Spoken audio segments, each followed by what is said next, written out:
So wakati ilifika masaa yake ya kukujua, ndo nika notice masaa imeenda, nikapigia mwenye humleta, akaniambia baba yake alimpigia akamwambia mtoto leo hakuwa anaenda shule. Hizo nikaanza kupigia baba yake, hakuwa anashika.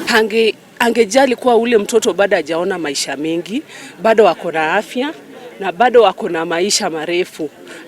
Angekuwa na utu kwa ule mtoto. Inauma sana kama mzazi. Hata huo mama kwenye yako bado wako na ile uchungu. Si rahisi kupoteza mtoto na bwana. Umejua, najiuliza saizi ilikuwaje mpaka mtoto alienda akachukua shule.